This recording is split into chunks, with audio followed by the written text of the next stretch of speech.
MSLI T V, رہنمائی بدلتی دنیا کے لیے۔ بسم اللہ الرحمن الرحیم، الحمد للہ رب العالمین، والصلاة والسلام علی سید المرسلین نبینا محمد وعلی آلہ وصحبہ اجمعین، وبعد۔ ناظرین اکرام، السلام علیکم ورحمۃ اللہ وبرکاتہ۔ آپ کے سوالات اور ہمارے جوابات کا یہ سلسلہ مرکز السلام لنشر الاسلام چنئی کی جانب سے آپ کے سامنے پیش کیا جا رہا ہے۔ پچھلی 10 نشستیں ہو چکی ہیں اور آج 11ویں نشست ہے، جس میں پہلا سوال یہ ہے جو سوال نمبر 48 ہے۔ تو سوال یہ کیا گیا ہے کہ رمضان میں افطار کے وقت روزہ کھولنے سے پہلے دعا مانگنی چاہیے یا نہیں؟ اگر ہاں تو دلیل کے ساتھ بتائیے۔ کوئی ہیں جو کہتے ہیں کہ افطار سے پہلے دعا مانگنے کی کوئی دلیل نہیں ہے۔ جواب یہ ہے کہ عمومی طور پر روزہ ایک عبادت ہے، اور عبادت کی حالت میں یا عبادت کے دوران جو دعائیں مانگی جاتی ہیں وہ قبولیت کے قابل ہوتی ہیں، اور محمد رسول اللہ صلی اللہ علیہ وسلم کی حدیث صحیح حدیث ہے جو بتائی گئی ہے، دعوت الصائم لا ترد، کہ روزہ دار کی دعا یہ رد نہیں کی جاتی۔ اب افطار سے پہلے دعا مانگنے کی دلیل کیا ہے؟ تو اس سلسلے میں اگر ہم احادیث کے ذخیرے کی طرف نظر کرتے ہیں تو ہمیں جو ہے 3 طرح کی احادیث جو ہے ہمیں نظر آتی ہیں۔ ایک تو بخاری کی حدیث ہے جو حضرت ابو ہریرہ رضی اللہ تعالی عنہ نے روایت فرمائی ہے کہ محمد رسول اللہ صلی اللہ علیہ وسلم نے ارشاد فرمایا کہ یہ حدیث جو ہے ترمذی کی ہے، علامہ البانی نے صحیح کہا ہے اس حدیث کو، جس میں آپ بتایا گیا ثلاث لا ترد دعوتهم، 3 اشخاص ایسے ہیں جن کی دعا کو رد نہیں کیا جاتا، یعنی قبول کیا جاتا ہے۔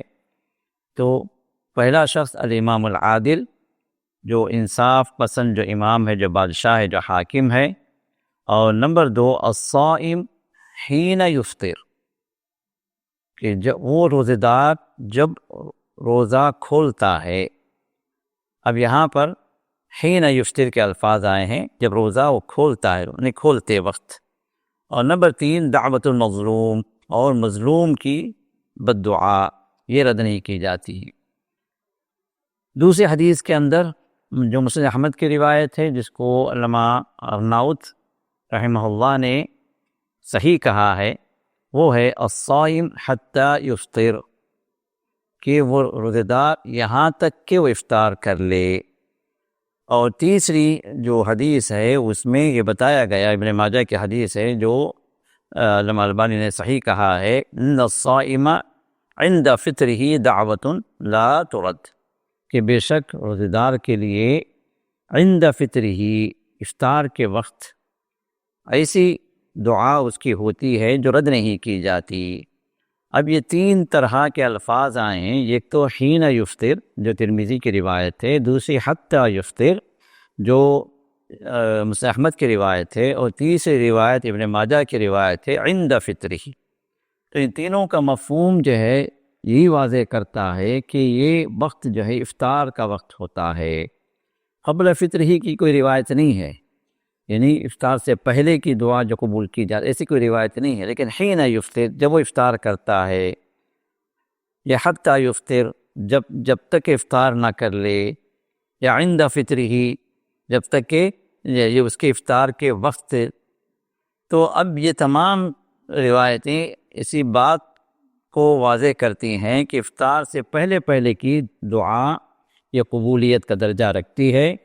اور اس میں ایک بات یہ بھی ہے کہ روزے دار افطار کے ساتھ اپنے روزے سے فارغ ہو جاتا ہے، تو اب افطار سے پہلے کی دعا وہ روزے کی حالت ہی میں ہو رہی ہے. ایک تو اس کے روزے کی حالت ہے، دوسرا افطار سے پہلے کی دعا ہے، افطار کے وقت کی دعا ہے. تو قبولیت کا یہ درجہ رکھتی ہے جس طرح یہ حدیث میں واضح کرتی ہیں.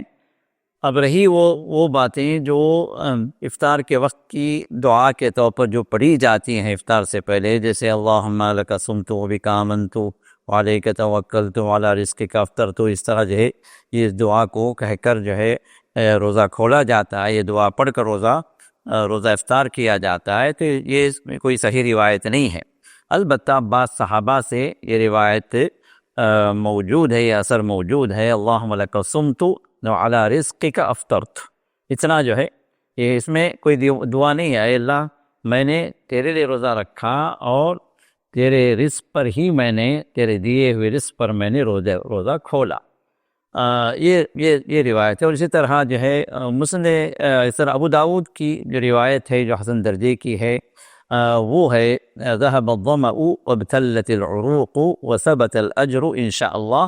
یہ دعا بھی ہے، یہ بھی اللہ تعالیٰ کی تعریف ہے، اس میں کوئی دعا نہیں ہے. ذهب الظمأ یعنی پیاس جو ہے مٹ گئی، وابتلت العروق اور رگیں تر ہو گئیں یعنی آنتیں تر ہو گئیں، وثبت الاجر انشاءاللہ، اگر اللہ نے چاہا تو اجر بھی محفوظ ہو گیا.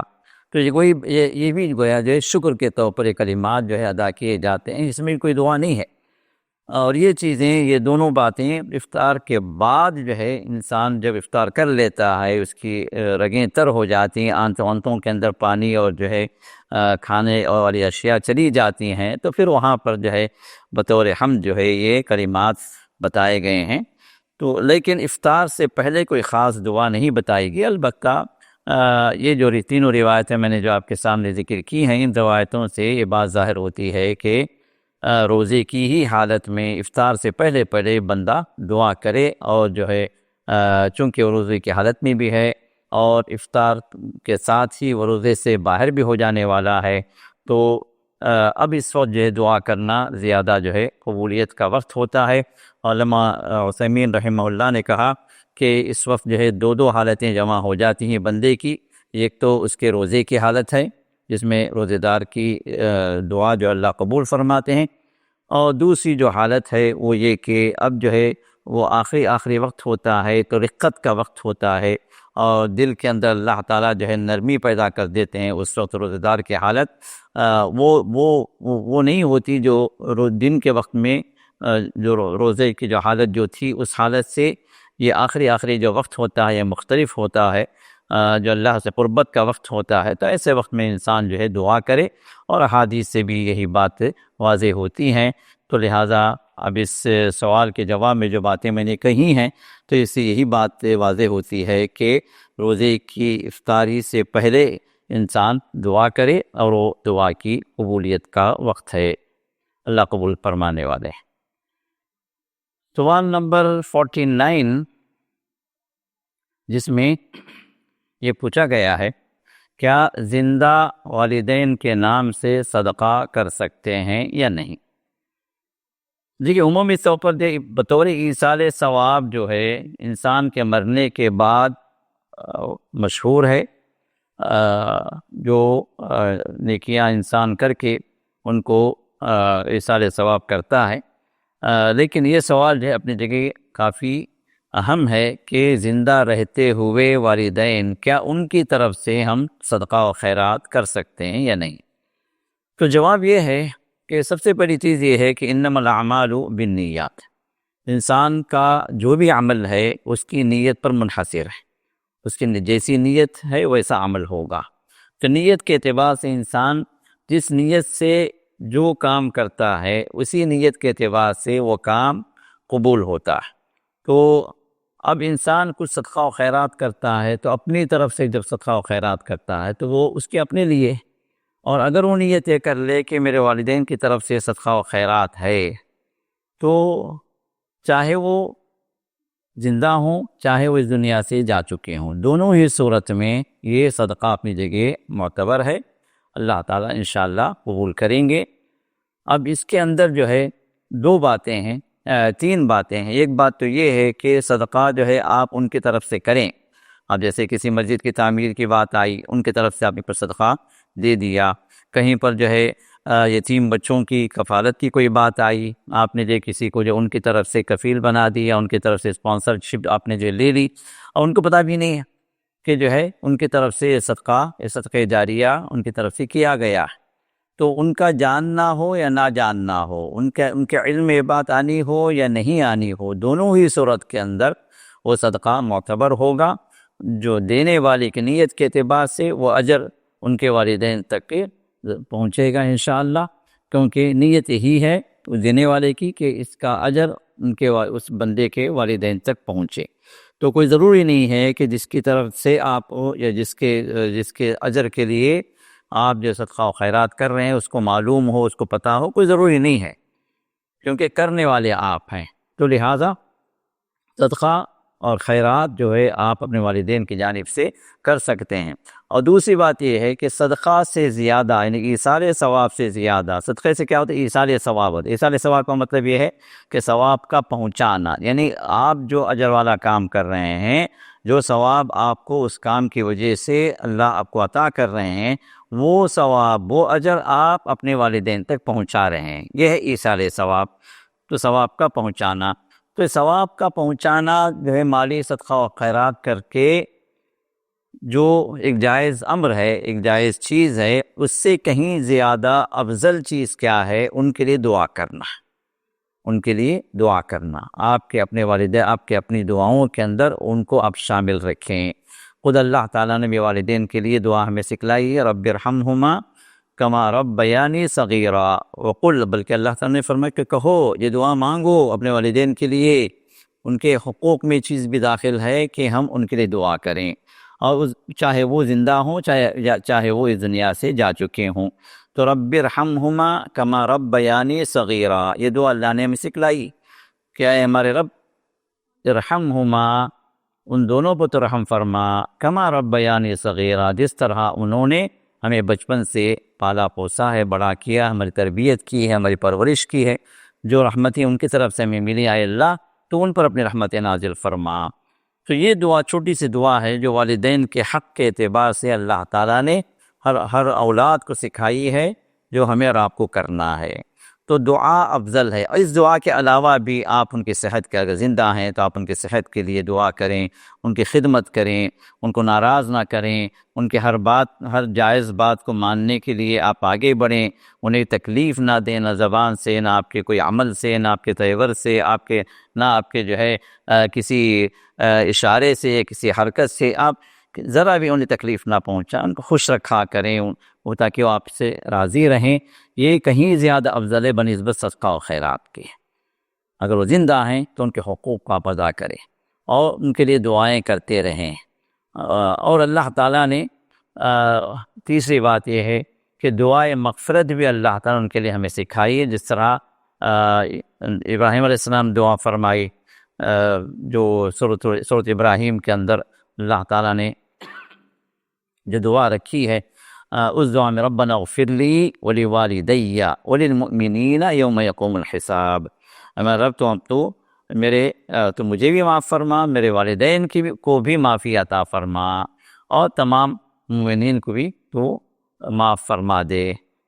تو اسی طرح نوح علیہ السلام نے دعا فرمائی کہ سورہ نوح کے آخر میں جو ہے وہاں پر بھی رب اغفر لی ولوالدی ولمن دخل بیتی مؤمنا، اے اللہ تو مجھے معاف فرما دے، میرے والدین کو معاف فرما دے، اور ہر اس شخص کو معاف فرما دے جو میرے گھر میں یعنی میرے اہل میں یا میرے ماننے والوں میں ایمان والا بن کر آ گیا۔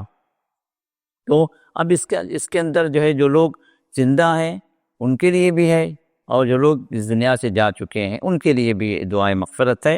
تو اس میں والدین کو اللہ تعالیٰ نے جو خصوصی مقام عطا کیا ہے، تو خصوصیت کے ساتھ ان کے لیے دعائے مغفرت کا بھی اللہ تعالیٰ نے ہمیں اسوہ رکھ دیا انبیاء علیہم السلام کی دعاؤں کو سامنے رکھ کر۔ تو لہٰذا دعائے مغفرت بھی ہم ان کے لیے ہمیشہ کرتے رہیں، اس دنیا سے جانے کے بعد ہی نہیں بلکہ وہ دنیا میں رہتے ہوئے بھی آپ ان کے لیے اللہم اغفر لہما ورحمہما، یہ بھی آپ کہہ سکتے ہیں، یا اپنی زبان میں بھی آپ کہہ سکتے ہیں، اے اللہ تو ان کو معاف فرما دے، اے اللہ تو ان پر اپنے رحمتیں نازل فرما، اے اللہ تو ان پر اپنی برکتوں کا نزول فرما، اے اللہ ان کے لیے آسانیاں دے دے، اے اللہ رہتی حیات تک تو ان کو عافیت کے ساتھ رکھ۔ اس طرح کی دعائیں جو ہے آپ کرتے رہیں، اور خاص طور پر تیسری بات جو اللہ نے جو ہمیں سکھلائی ہے وہ ہے ان کے لیے مغفرت کی دعا، جس طرح میں نے حوالے دیے۔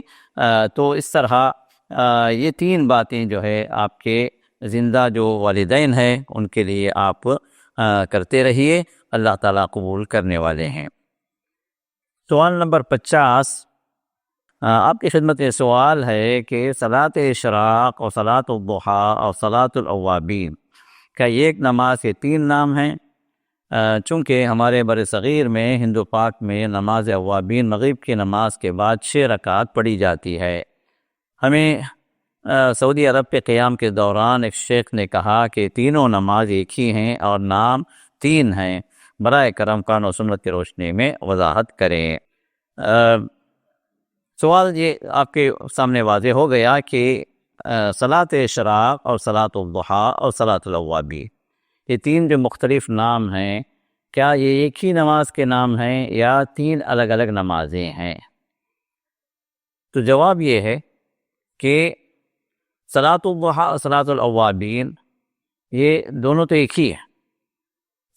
صلاۃ الاوابین کے بارے میں مشہور ہمارے پاس یہ ہے، بلکہ اگر میں یہ کہوں کہ تینوں نمازیں جو ہے ہمارے معاشرے میں، ہند و پاک کے معاشرے کے اندر ان تینوں کو الگ الگ نماز قرار دیا جاتا ہے، اور جو ہے صبح جو ہے سورج نکلنے کے فوری بعد اگر پڑھ لی جائے تو اس کو صلاۃ الاشراق کہا جاتا ہے، اور اگر جو ہے 10-11 بجے اگر جو ہے پڑھی جائیں تو صلاۃ الضحیٰ یا نماز چاشت یہ جو ہے بتائی جاتی ہے نماز، اور اگر مغرب کے بعد اگر 6 رکعت پڑھیں تو اس کو جو ہے صلاۃ الاوابین کا نام لیا جاتا۔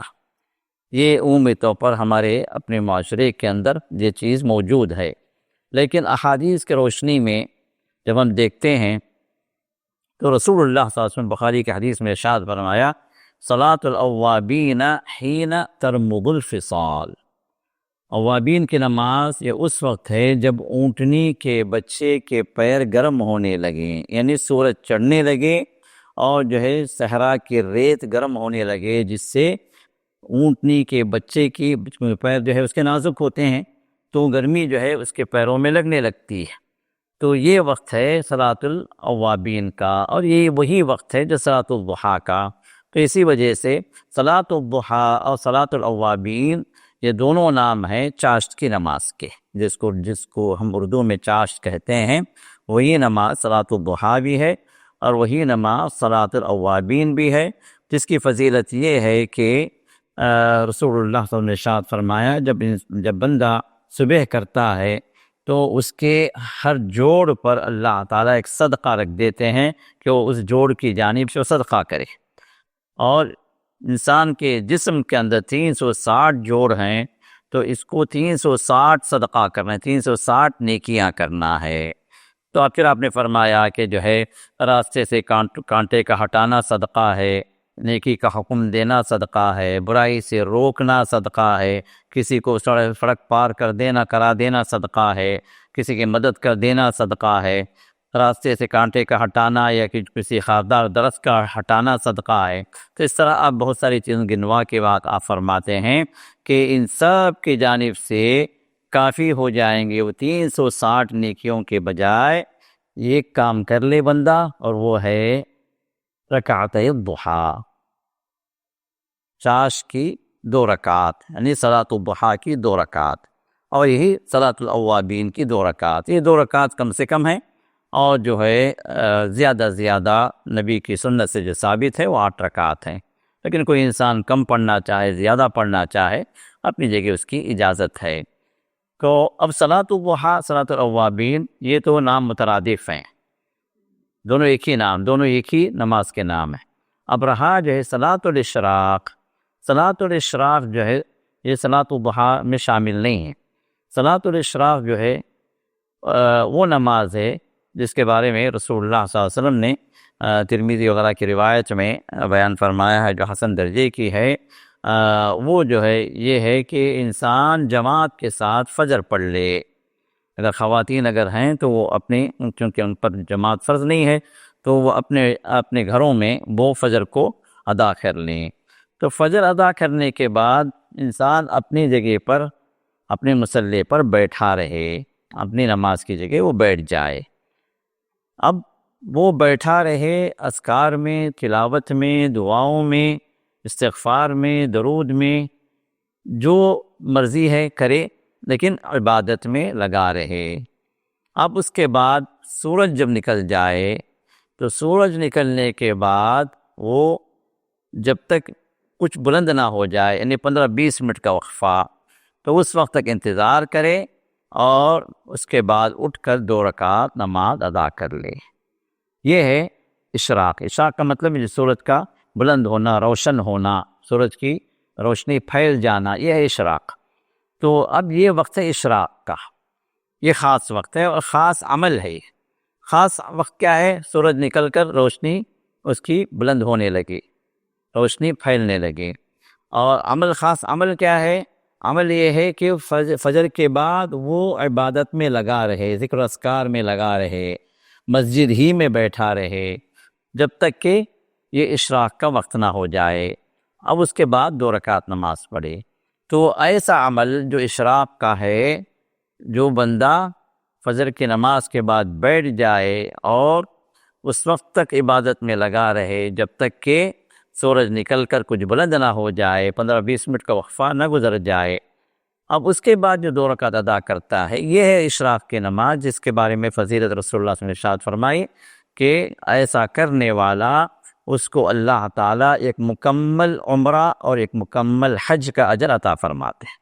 ایک مکمل عمرہ، ایک مکمل حج، صرف عمرہ نہیں، صرف حج نہیں، عمرہ بھی حج بھی۔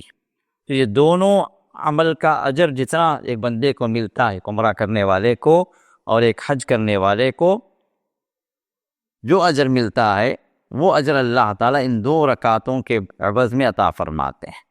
اور پھر فرمائے تامتن تامتن تامہ، مکمل مکمل مکمل، یعنی اس اجر میں کوئی کمی نہیں ہوگی اگر انسان یہ اشراق کی نماز ادا کرے۔ تو اشراق کا تعلق مسجد میں جماعت فجر کے ساتھ ہو، جماعت کے ساتھ فجر ہو، اور فجر کے بعد وہ بیٹھا رہے، ذکر اذکار میں، عبادت میں لگا رہے، تقریباً گھنٹہ 1.5 گھنٹہ سمجھیے وہ عبادت میں لگا رہے، پھر اس کے بعد 2 رکعت نماز پڑھے۔ تو یہ 3 عمل ہیں۔ تو یہ 3 عمل جب انسان کرے تو پھر اس کو اللہ تعالیٰ ایک عمرہ اور ایک حج کا اجر عطا فرما۔ تو یہ اشراق۔ لیکن اشراق کا جو وقت شروع ہوتا ہے، اشراق کا جو وقت ہوتا ہے، وہی وقت ہے جو صلاۃ الضحیٰ، صلاۃ الاوابین کا وقت شروع ہوتا ہے۔ جب آپ اشراق پڑھیں گے، سورج نکلنے کے بعد 15-20 منٹ کے بعد آپ پڑھیں گے، تو اب یہی وقت ہے صلاۃ الضحیٰ کا بھی۔ تو اب صلاۃ الضحیٰ کا یہ وقت شروع ہوتا ہے اور ختم کب ہوتا ہے؟ زوال سے 15 منٹ پہلے۔ زوال جو ہوتا ہے وہ جہاں سے جیسے زوال ہو، ظہر کا وقت شروع ہو جاتا ہے، تو زوال سے 15 منٹ پہلے تک یہ وقت باقی رہتا ہے۔ تو ابتدائی وقت صلاۃ الضحیٰ کا وہی وقت ہے جو صلاۃ الاشراق کا ہے، یعنی سورج نکل کے 15-20 منٹ کے حساب سے یہ وقت شروع ہو جاتا ہے صلاۃ الضحیٰ کا۔ اور باقی کب تک رہتا ہے؟ سورج کو زوال ہونے سے 15 منٹ پہلے تک۔ افضل وقت کیا ہے صلاۃ الضحیٰ کا؟ یہ تقریباً 10 ساڑھے 10 بجے یا 11 بجے کے اطراف میں، جب جو سورج چڑھنے لگتا ہے، اوپر اٹھنے لگتا ہے اور جو ہے تیزی گرمی کی ہونے لگتی ہے، تو پھر یہ وقت ہوتا ہے جو افضل وقت ہوتا ہے۔ تو اب یہ 2 نمازیں تو ایک ہی ہیں، صلاۃ الضحیٰ، صلاۃ الاوابین، ایک ہی نماز کے 2 نام ہیں۔ اور صلاۃ الاشراق چونکہ وقت اس کا بھی وہی ہے جو صلاۃ الضحیٰ کا ہے، لیکن اس کا عمل دوسرا ہے، تو صلاۃ الاشراق جو ہے یہ ایک اور نماز ہو گئی۔ لیکن وقت کے لحاظ سے یہ تینوں نمازیں، یہ تینوں جو ہے نمازیں جن کو ہم کہتے ہیں اشراق ہو یا ضحیٰ ہو یا اوابین ہو، وقت جو ہے وہی ہے جو تینوں کا مشترک وقت ہے۔ جب سورج نکلنے کے بعد آپ اس کو ادا کریں گے تو یہ اشراق کا وقت بھی ہے، اور اس سے اسی وقت میں اگر آپ صلاۃ الضحیٰ کو بھی ادا کر لیں تو وہ بھی جو ممکن ہے۔ لیکن صلاۃ الضحیٰ کے لیے، صلاۃ الاوابین کے لیے شرط نہیں ہے کہ آپ مسجد میں بیٹھے رہیں نماز فجر کے بعد۔ لیکن اشراق کے لیے شرط ہے کہ آپ نماز فجر کے بعد آپ بیٹھے رہیں مسجد میں، یا اپنے خواتین ہیں تو اپنے مسلح میں، پھر اس کے سورج نکلنے کے بعد وہ 2 رکعت ادا کریں۔ البتہ صلاۃ الاوابین کے سلسلے میں جو مشہور ہے کہ نماز مغرب کے بعد 6 رکعت ادا کی جائے، اس کی کوئی جو ہے آتھنٹک دلیل نہیں ہے، بعض جو ضعیف روایتیں ہیں، لیکن کوئی آتھنٹک دلیل اس سلسلے میں ہمیں نہیں ملتی، تو لہٰذا مغرب کے بعد جو 6 رکعت ادا کی جاتی ہیں اور اس کو اوابین کا جو نام دیا گیا ہے وہ صحیح احادیث سے ثابت نہیں ہے۔ اوابین کا جو نام جو دیا گیا ہے، جو بخاری کی روایت میں موجود ہے، وہ اسی نماز کو کہا گیا ہے صلاۃ الاوابین، جس نماز کو صلاۃ الضحیٰ کہا گیا ہے۔ واللہ اعلم۔